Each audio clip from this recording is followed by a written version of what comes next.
Kalau Anda buka Logos, langsung tampilannya seperti ini. Tampilan seperti ini di Logos. Jadi waktu tampilan seperti ini, saya mau mengajar yang sederhana dulu karena kita semua tidak semua memiliki Logos yang bisa membuat quick access. Oke, ketika Anda lihat tampilan ini, itu setiap kali Anda buka Logos itu selalu muncul tampilan ini. Ya. Lalu apa yang Anda buat kalau muncul tiga Windows ini di Logos? Ya.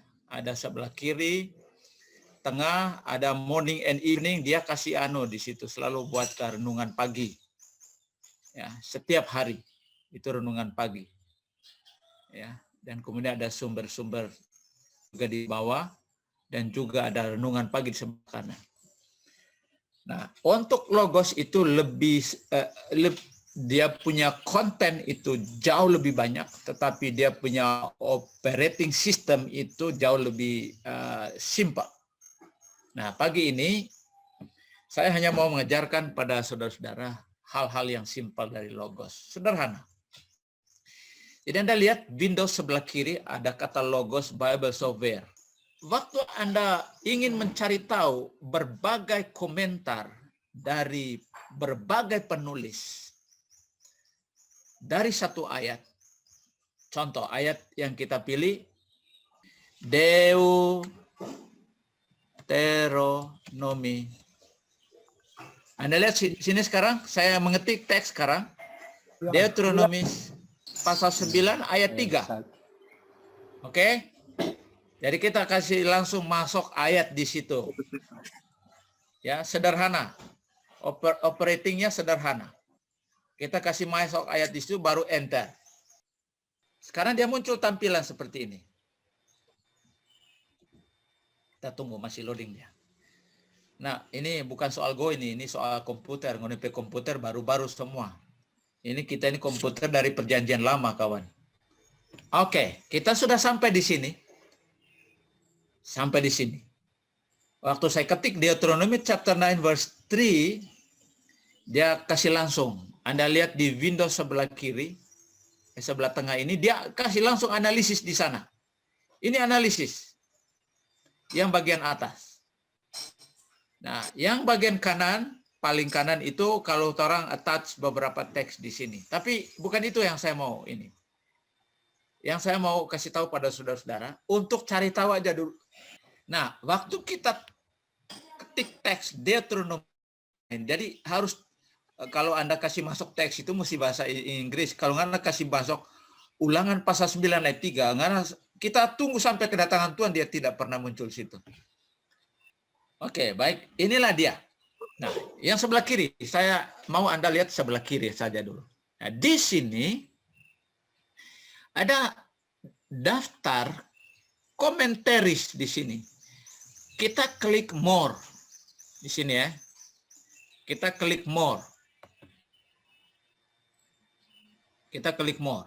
Dia akan kasih tahu semua Bible commentary yang bisa menganalisis Deuteronomy chapter 9 verse 3.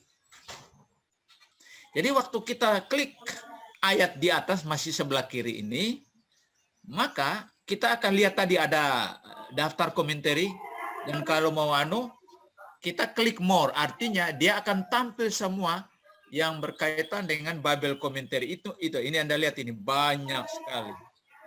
Ini banyak sekali. Ya, Anda baca sampai sesaat sebelum kedatangan Tuhan juga boleh. Anda lihat di sini, saya akan kasih turun cursor saya. Anda lihat di sini pelan-pelan turun ke bawah, ini semua.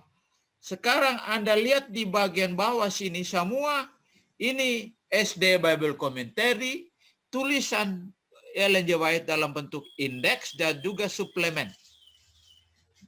Kalau mau lihat komentar Deuteronomy chapter 9 verse 3, ada di sana. Ellen G. White punya tulisan, kemudian ada SD Bible Commentary. Tapi kan torompe sumber bukan cuma itu. Oke? Itu dia. Jadi Anda lihat sampai di bawah banyak sekali. Ada bahasa yang lain juga, ada bahasa Spanish. Ya. Tapi bahasa Inggris jauh lebih banyak. Ya, banyak sekali di sini. Tapi jangan lupa ini adalah tools.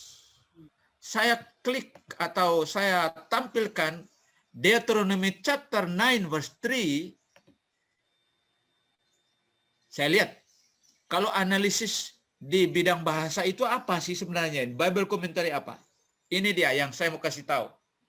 Yang lain itu komentarnya adalah deskriptif. Semua di sini, yang sebelah kiri ini, pada umumnya. Tapi kita butuh pandangan mereka terhadap teks ini tentu berbeda-beda. Ya, tentu berbeda-beda.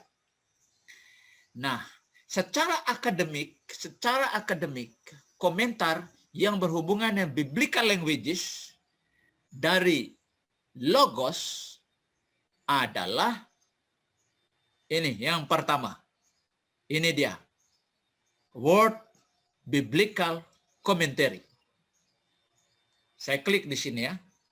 Sekarang saya klik. Waktu saya klik ini, di Windows bagian tengah itu, dia muncul di bagian bawah, bukan yang di atas. Di atas itu adalah memang parsing. Yang di atas itu parsing dari teks yang sama. Ya, parsing. Di atas itu parsing. Ya, chapter 9 verse 1. Dia bikin parsing. Sedangkan di bawah adalah penjelasan dari Deuteronomy chapter 9 verse 3 dari Word Biblical Commentary. Ya. Ya, sekarang saya pindah ke tengah, Windows yang di tengah. Anda lihat di sini, dia membahas ini,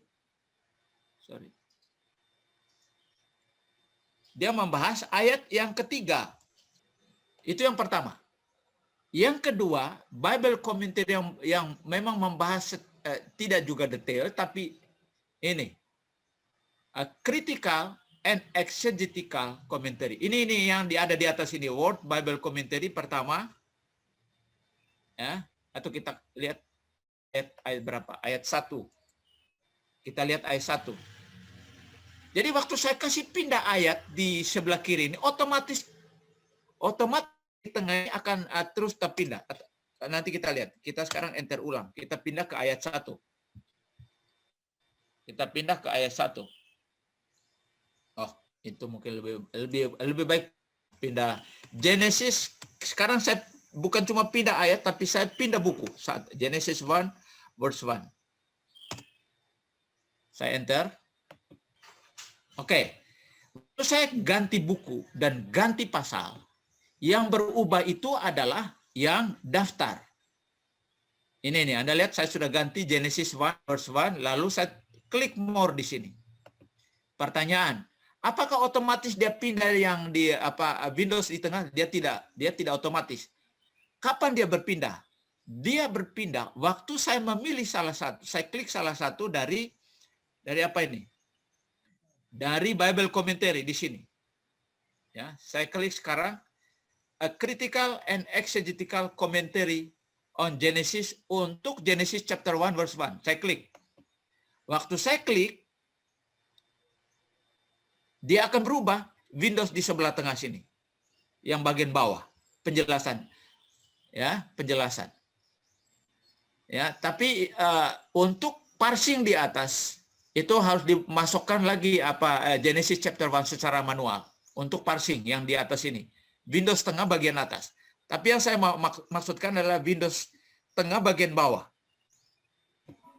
Ya, jadi Anda lihat di sini dia membahas Bereshit di situ, ya. Bereshit. Sekarang pertanyaan yang sebelah kiri ada word tidak ada, berarti dia tidak membahas Kejadian pasal 1 ayat 1. Cuma ada adalah critical and exegetical commentary. Ya, dia bahas semua di sini. Ini tentang ros, tentang apalagi macam-macam kata kerja yang ada di sana, yang ada di situ. Bara asa, in the beginning God created asa. Dia bandingkan bara dengan asa, masih mengenai Kejadian pasal 1 ayat 1. Jadi dalam analisis ini hanya untuk word sorry. Oh, ada tadi rupanya. Hanya untuk komentari critical and exegetical commentary. Anda lihat di saya kasih kursor. Anda lihat ini buku ini. Bisa lihat? Bisa, Pastor. Oke. Jadi cuma buku ini yang membahas ini. Ya, contoh dia bahas mengenai God created. Apa perbedaan yang gunakan di sana adalah bara. Bara yang digunakan di sana. Lalu apa hubungannya dengan kata yang sama diterjemahkan sama dalam bahasa Inggris tapi diterjemahkan lain dalam bahasa Hebrew? Bara versus asa. Dua-duanya diterjemahkan created. Nah, dia bahas di sana. Dan seterusnya. Ya. Dan seterusnya sampai ke bawah. Oke, sampai pindah di selesai. Nah, sekarang kita akan klik Word Bible Commentary di Kejadian pasal 1 ayat 1. Masih kita kembali ke sebelah kiri. Halo? Kita kembali ke sebelah kiri. Sudah berubah. Anda lihat sekarang. Sudah berubah di sebelah Windows tengah sudah berubah karena sudah berubah Bible Commentary-nya. Oke? Ini dianalisis. Nah, logos ini membuat orang harus banyak baca karena dia akan kasih tahu semua. Kalau yang berhubungan dengan linguistik komentarinya adalah Word Bible Commentary and Critical Exegetical Commentary. Tapi kalau melihat dia punya teologi dari sebuah statement dari satu kata, salah satu pada umumnya ada tapi yang paling modern, yang paling aktual dari komentar teologi itu, walaupun kita tidak setuju semua ini tidak semua kita setuju dengan pendapat mereka, tapi paling kurang kita ada acuan pembanding. Oke, dari sesudah Genesis chapter 1 dari Word Biblical Commentary, kita pergi ke New American Standard, New American Commentary. Kita klik di sini. Dia bahas mengenai begini. Dia akan bahas di sini. Ya, Bereshit juga ya, tapi sangat atraktif memang New American Standard Bible Commentary ini. Kenapa saya harus pentingkan ini? Supaya Anda punya bahan bacaan. Karena logos itu memaksa kita untuk membaca lebih banyak dari berbagai komentator Alkitab untuk ayat yang sama. Oke, ini di American Commentary. Sekarang kita pergi ke SDA Bible Commentary. Mana dia? Masih kita kembali ke sebelah kiri. Ini dia. Apa yang dia bilang sana? Kita tunggu. Ini Seventh Day Adventist Commentary. Dia bahas mengenai beginning di sini. Dia tidak linguistik, tapi dia ada argumentasi di sana. Jadi masih Advent hari ke-7 termasuk konservatif Bible Commentary dan bisa dipercayai. Ya, jadi kalau Anda lihat di komentar lain agak sedikit liberal dan bahkan terlalu susah dimengerti atau bahkan bertentangan. Nah, SD Bible Commentary didukung oleh tulisan Ellen G. White. Kita aman di sana. Jadi ini komentar dari SD Bible Commentary. Anda boleh bandingkan itu dari semua Bible Commentary yang lain ya. Nah, sekarang contoh, saya mau lihat pandangan bapak-bapak gereja tentang teologi Bereshit bara Elohim et hasamayim wa et haeret. In the beginning God created the heavens and the earth. Anda klik di Ancient Christian Commentary. Itu berarti ada banyak informasi dari bapak gereja di sana. Ya. Lalu ini juga ada Analytical Bible Expositors. Itu yang sebelah kiri ini, yang saya klik ini. Anda lihat Analytical Bible Expositors tentang Kejadian pasal 1 ayat 1. Artinya apa yang saya perlihatkan pada saudara-saudara memaksa kita untuk melihat teks itu dari berbagai sudut pandang para penulis. Oke? Nah, sekarang pertanyaan. Bagaimana orang mau ambil referensinya, kan begitu? Ya. Ya, ini itu lebih penting karena sekarang so tahu kan, so tahu. Oh ya, ini apa? Komentar ini mengatakan ini, komentar ini mengatakan ini, atau penulis ini mengatakan ini dan sebagainya. Ya. Oke, kita kembali ke Word Biblical Commentary atau Critical Word Biblical Commentary ya. Nah, ini. Sekarang Anda lihat di sini pandangan dari siapa ini? Kita tidak tahu siapa yang menulis ini kan gitu. Siapa yang menulis ini? Dan bagaimana saya mengambil sumber untuk waktu saya bandingkan satu dengan yang lain tadi, waktu saya mengambil Word Bible Commentary, baca komentarnya, kemudian saya pergi ke Critical and Exegetical Commentary, mau bandingkan. Tapi saya harus ambil dari mana? Perhatikan sekarang kursor saya. Di sana ada tanda I. Itu artinya resource information. Resource information itu saya klik kanan. Dia akan berubah.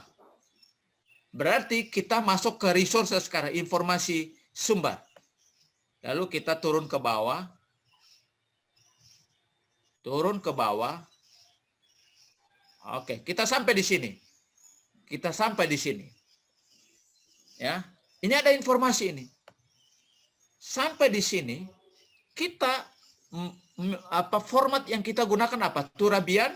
Ini sekarang dia kasih tahu style apa yang Anda gunakan. Kalau Biblical Study selalu Turabian, tapi yang paling modern ada SBL Handbook of Style. Tapi kita di kelas ini kita gunakan Turabian. Anda menggunakan APA Style, Anda perhatikan. Waktu saya klik I tadi, ini. Ini ada Turabian ya. Semoga saya tidak tahu cepat. Ini Turabian, klik anak panah itu dan dia muncul ini. Nah, format yang ada di sini nanti akan ditentukan oleh pilihan kita, apa Turabian atau APA. Ada APA Style, ada Turabian. Nah, kita belajar Biblical Studies pada umumnya menggunakan Turabian. Kalau Anda menggunakan menyelidik atau riset atau tesis, riset lapangan, maka harus diklik APA Style. Boleh diklik APA Style. Kita klik sekarang. Langsung berubah. Ini APA Style sekarang. Edisi terakhir, APA Style. Ini bentuknya sekarang. Oke. Jadi stylenya di resources information, informasi sumber ini terus berubah DP bentuk. Oke, tapi kan kita tidak menggunakan APA Style. Saya tidak menggunakan APA, saya menggunakan ini. Oke, kita coba dulu SBL. Ini sangat terkenal di Biblical Studies. Ini SBL Handbook Style. Nah, itu khusus untuk yang mempelajari exegesis. Tapi di kelas ini saya suka menggunakan Turabian Style. Nah, hampir sama dengan Turabian Style. Nah, sekarang ini formatnya. Lalu kita klik copy. Oke, kita klik copy. Klik copy. Waktu saya klik copy, berarti saya tinggal copy paste contohnya. Oke, jadi waktu saya copy ini, tinggal kasih masuk di footnote. Paste, copy, lalu paste. Ya, atau Ctrl F. Ya, Ctrl kita copy ini lalu Ctrl F, otomatis sudah copy paste itu. Ctrl V. Ya. Ya. Jadi di Anda punya dokumen, Lalu sesudah itu kita klik dan ulang, dia balik lagi. Tapi kan kita tidak tahu, di sini tidak ada halamannya. Ya kan? Di sini tidak ada halamannya. Nah, kita klik dan. Waktu kita klik dan dia muncul ulang, itu Genesis chapter 1 verse 1, versinya Word Bible Commentary. Oke. Nah, sekarang saya mesti ambil DP halaman. Saya klik di sini. Halamannya adalah halaman 13. Ya, klik di sini, di teksnya ini. Waktu saya klik di teks, dia muncul otomatis halaman 13. Lengkap sudah kan? Lengkap. Ini baru satu Bible kawan. Tapi jangan lupa, ini adalah tools. Mereka berargumentasi, mereka berkelahi dalam soal argumentasi mengenai penjelasan Genesis chapter 1 verse 1. Lalu Anda sudah tahu kan Genesis chapter 1 verse 1. Setelah dibaca bla bla bla bla, baru Anda temukan, oh ini idenya dia. Sekarang saya mau pergi di critical and exegetical commentary. Apa dia bilang di sana? Dia punya pandangan lain. Ya. Nah, setelah Anda melihat 3 pandangan, bingung kan? Jangan lupa sebelum pergi ke mereka ini, ya, pertama kita harus analisis dulu yang seperti yang kita buat selama ini. Analisis dulu pandangan mereka ini. Waktu saya sudah analisis 2-3 paragraf, saya lihat apakah pandangan dari pandangan John Skinner. Apakah pandangan John Skinner ini sama dengan saya? Kalau tidak sama, saya mesti bilang di riset. Kalau sama, saya mesti bilang. Kalau tidak sama, saya mesti bilang. Lalu apa perbedaannya? Itu yang disebut dengan riset. Dan waktu saya kembali, dan dia muncul kembali informasi dari a critical and exegetical commentary on Genesis chapter 1 verse 1. Tapi kan ini harus dispesify. Spesify-nya adalah kita klik di sini, dia muncul halaman 12. Ambil tuh halamannya. Taruh di belakang dari tahun percetakan. Dalam kurung tahun percetakan baru halaman. Kira-kira begitu. Saudara-saudara, yang lebih rumit itu adalah yang ini. Tapi ini kan saya kalau tools ini, saya tidak terlalu tertarik dengan analisisnya dia ini. Sebab saya tahu apa yang harus saya analisis, parsing. Ya, parsing kata benda, kata kerja. Saya abaikan karena saya tahu apa yang harus saya mau buat. Sekarang di sebelah kanan ini, itu adalah penjelasan waktu saya touch cursor saya di salah satu kata di Windows tengah, bagian bawah. Waktu saya touch ini, kata yang ada di penjelasan dari Word Bible Commentary ini, dia akan memberikan penjelasan di sebelah kanan bagian atas. Ya. Ya, Anda lihat sini, sorry. Oke. Jadi waktu saya tekan ini roson, dari kata rosot, dari kata beresit, itu dari kata head, ros itu beresit itu dari ros artinya kepala. Nah, waktu saya tekan ini ros ini contohnya dari sumber yang sama, dia akan memberikan penjelasan di bagian atas dan juga di bagian kiri.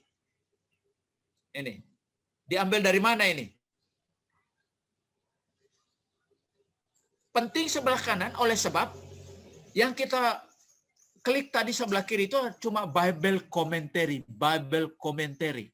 Tetapi kalau kita klik secara spesifik di Windows tengah, di salah satu kata, contohnya di sini saya klik, maka dia kata ini diambil atau dijelaskan juga oleh ini. Ini adalah Bible Dictionary.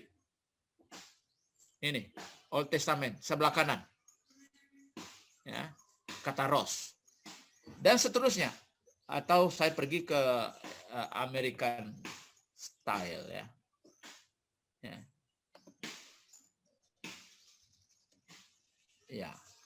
Jadi intinya adalah di bagian atas ini itu adalah penjelasan yang seperti dijelaskan oleh Bible Works.